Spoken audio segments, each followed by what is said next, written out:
Naxalism ఏమన్నా కొత్తగా పుట్టిందే. దాదాపుగా 60-70 ఏళ్ళయింది. మొదట్లో కొండపల్లి సీతారామయ్య, ఆ తర్వాత ఆయన పక్కన పెట్టి ప్రారంభమైనటువంటి నక్సలిజం ఉద్యమం. కొండపల్లి సీతారామయ్య ప్రారంభించినప్పుడే దేశవ్యాప్తంగా విస్తరించింది. మన బెజవాడ అయినా దేశవ్యాప్తంగా విస్తరించుకొచ్చినటువంటిది నక్సల్బరీ ఉద్యమం ఇదంతా.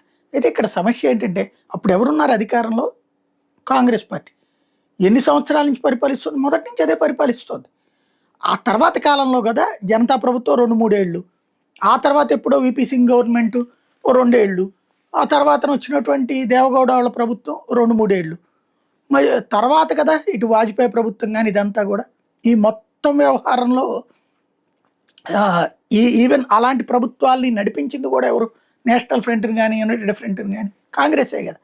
అంటే బీజేపీ ఒక 13 నెలలు ఒకసారి, 5 ఏళ్ళు ఒకసారి వాజ్పేయి, అంటే 6.5 ఏళ్ళు వేసుకుందాం అక్కడికి. ఆ తర్వాతన మోడీ ఓ 11 ఏళ్ళు, ఈ 17 ఏళ్ళు పోతే మిగతాదంతా కాంగ్రెస్ లేదా కాంగ్రెస్ ఫ్రాక్సీలే పరిపాలించింది. అందులో హైయెస్ట్ మిగతా ఫ్రాక్సీలు కూడా 4 ఏళ్ళే, మిగతాదంతా వాళ్ళే పరిపాలించింది. మరి ఈ దేశంలో అసమానతలు చెలరేగి తీవ్రవాదం పుట్టింది, నక్సలిజం పుట్టిందంటే ఎవరి వల్ల? కాంగ్రెస్ వాళ్ళ వల్ల. విచిత్రం ఏంటంటే మళ్ళీ అదే కాంగ్రెస్కి నక్సలైట్ సపోర్ట్ చేయడం, అక్కడే చచ్చిపోయింది అది. కాంగ్రెస్ తెలుగుదేశం పొత్తు అట్లాంటిదో నక్సలైట్లు కాంగ్రెస్ పొత్తు అట్లాంటిది. నక్సలిజం పుట్టిందే కాంగ్రెస్కి వ్యతిరేకంగా, కాంగ్రెస్ ప్రభుత్వాలకు వ్యతిరేకంగా. నక్సలిజం హింసకి బలైనటువంటి వాళ్ళు కాంగ్రెస్ నాయకులు, నక్సలైట్లను చంపిన వాళ్ళు కాంగ్రెస్ నాయకులు, కాంగ్రెస్ ప్రభుత్వాలు. నక్సల్స్ మీద నిషేధం విధించింది కాంగ్రెస్ ప్రభుత్వాలు. ఇప్పుడు అదే కాంగ్రెస్ ప్రభుత్వం తెలంగాణలో నక్సలైట్లకు డబ్బులు ఇచ్చి మరీ లొంగిపోమంటోంది, మళ్ళీ ఇంకో పక్కన మేమే ఎన్కౌంటర్లు చేసామంటారు. ఇది విచిత్రం. అధికారంలో లేనప్పుడు నక్సలైట్లని వాడుకుంటారు, అధికారంలోకి వచ్చాక నక్సలైట్లని చంపేస్తారు. ఇది వాళ్ళ ధోరణి.